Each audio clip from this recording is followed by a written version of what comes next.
inson bolasi yengilganiga rozi bo'lib ketaverish uchun yaratilmagan. Odamzodni yanchib tashlash mumkin, lekin uni yengib bo'lmaydi.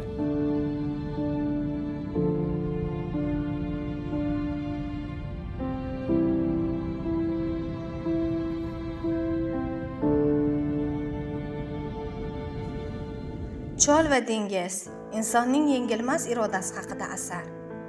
Odamzodni yanchib tashlash mumkin, lekin uni yengib bo'lmaydi.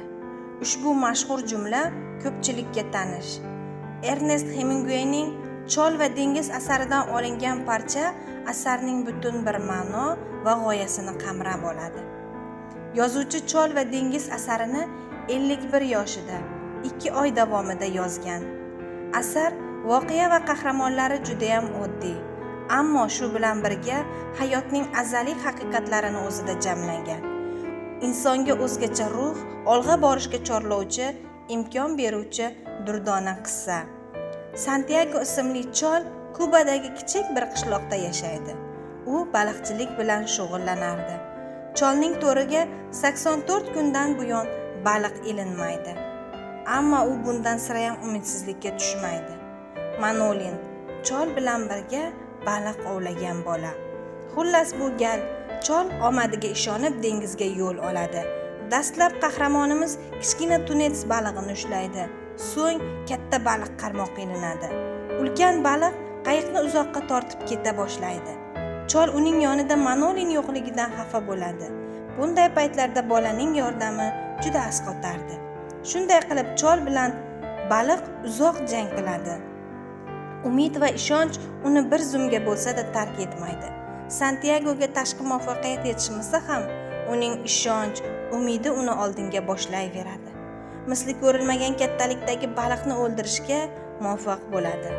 O'lgan baliqni qayig'iga mahkamlab, ortga qaytadi. Ammo u qancha olislab ketgan edi. Baliqdan oqayotgan qon akulalarni boshlab keladi. Chol bir necha bor akulalar bilan kurashib, anchasini yer tishlatadi.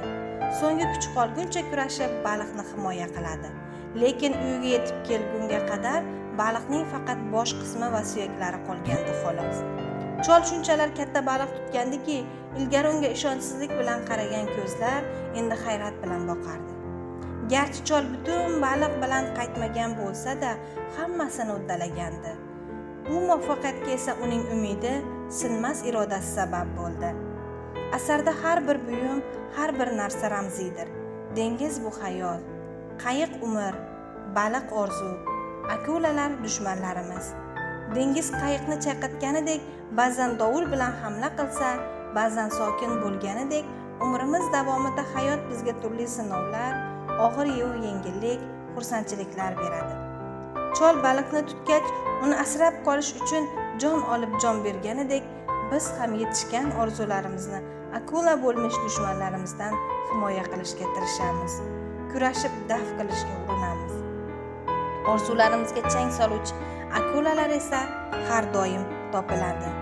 Dunyo miqyosida mashhur adib, Nobel mukofoti sovrindori Ernest Hemingwayning Chol va dengiz qissasida insonning ulug'ligi, undagi iroda va matonat, oqillik va azmu qaroridan og'ishmaslik o'zgacha talqinda aks etgan.